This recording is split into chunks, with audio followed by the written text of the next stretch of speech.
Внимательный взгляд главы Ингушетии не упускает ни одной детали. Махмуд Али Калиматов вместе с министром просвещения России Сергеем Кравцовым осматривают спальни, актовый зал и пищеблок детского сада. Новый детский сад в Сурхахи рассчитан на 220 малышей и построен в рамках национального проекта образования. Спортивные и музыкальные залы, лифты, раздевалки и санузлы. Здесь предусмотрены все условия, чтобы досуг детей был полноценным и ничто не омрачало их времяпрепровождение. Да, на халушке мясо хорошее, наряд, упаковку. Но эти все вещи, они просто должны сохраниться, понимаете? Это же для них радость. Представляете, вот сейчас сюда запусти их, они там это. Наоборот, надо пополнять. Особое внимание следует уделять подготовке педагогических кадров-воспитателей, психологов, логопедов. Именно от качества их работы зависит будущее ребенка, отметил Сергей Кравцов. Построенным объектом и условиями, созданными для детей, министр просвещения остался доволен.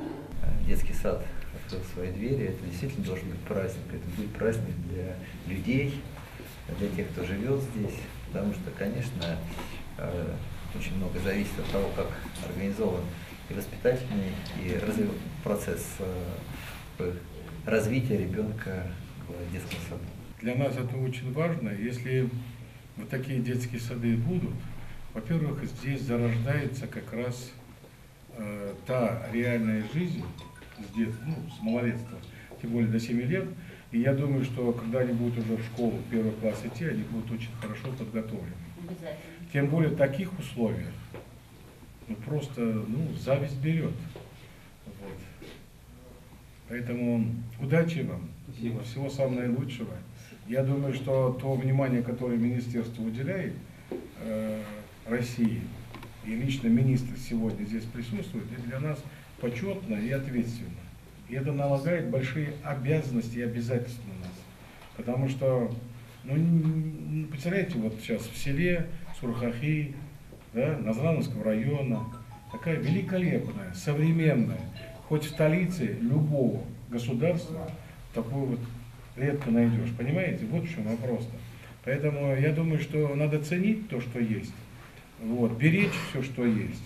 И, естественно, тогда и дети будут подтягиваться к этой красоте, которая здесь есть. Министерство просвещения уделяет большое внимание упрощению процедур, связанных в том числе с приемом в детские сады и переводом детей из одного учреждения в другое. Для села с населением около 17 тысяч человек этот сад был просто необходим. Всего в Ингушетии 70 дошкольных образовательных учреждений. Группы кратковременного пребывания посещают более 3500 воспитанников. Всего по республике дошкольным образованием охвачено почти 16 500 детей. В завершении проверки министр просвещения и глава региона осмотрели игровые площадки. Детский сад должен принять своих первых воспитанников уже в марте. К этому времени должны быть решены все оставшиеся мелкие недочеты. Зелимхан Калоев, Магомед Белакиев, Новости 24.